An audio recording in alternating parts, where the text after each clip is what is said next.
Linda Hallberg has launched a new palette and a new eye crayon, and on first inspection you kind of go, oh, okay, it's a new quad, it's new eyeliner, who really cares?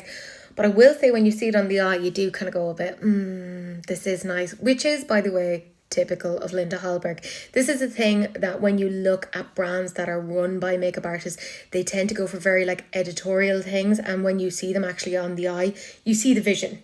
Like, you may not see it in the palette, but you see it when it's on the eye, which I really appreciate. A massive thank you, by the way, to Makeup On Your Radar. I stole their pictures. Let's discuss this one. The palette is called Siren Song and it's retailing for $46, which actually for a Linda Hallberg palette isn't as expensive as I thought it was going to be. The crayon then is called Nashira. That's retailing for $22, but you can bundle the two together for $55. I gotta say, I quite like the look of this. But when I look at it on the eye, it is stunning. These are very like effortless editorial sort of eyeshadows. I wouldn't do an awful lot with these in the sense that I wouldn't be packing on a big chunk of eyeshadow. I'd almost put maybe one or two of these on the lid and just let them speak for themselves, because that's kind of what they're designed to do. I mean, look at that. That is just sheer ethereal, otherworldly beauty. You can see she's used a bit of like eyeliner out there along the lash line to kind of like sheer it out a little bit and give some amount of structure. But I love that you can pack that on to get, your full opacity, but you could also blend it out to just have that amazing shimmer. So there's parts of me that kind of wonders, you could probably use this as like a highlighter as well.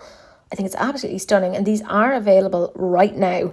I just find it so interesting that when I'm looking at the palette itself, it just looks so unassuming, and yet when you see it in the eye, everything is transformed.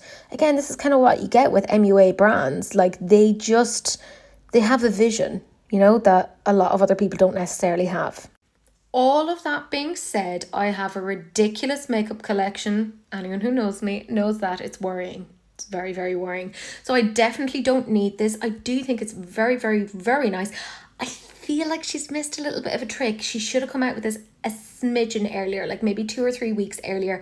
This would have been perfect for like Christmas parties, etc., or as a fabulous gift. It'd be great for New Year's, but like a lot of people are kind of, I think maybe it's just me, they're kind of done with purchasing things, particularly for themselves at this point. Like, we're all just kind of saving up, getting ready for winter, for Christmas. So I feel like maybe if she'd done a slightly earlier release, this would have done a little bit better. All that being said, I think it's still going to do very well. Linda Hallberg's products are generally pretty darn good quality. Anything that I've gotten from her, I've ended up enjoying. This isn't a like one and done sort of a palette. You are going to need like eyeliners, etc., to kind of like work with it. I really like that purple eyeliner. Do I necessarily need it? No, because I have a bunch of eyeliners. But I think this is quite interesting. It's very much in line with Linda Hallberg. This makes sense for her. But for the moment, I'm not getting it. I have enough stuff in my collection to potentially dupe it. But let me know what you guys think. Are you into this or no?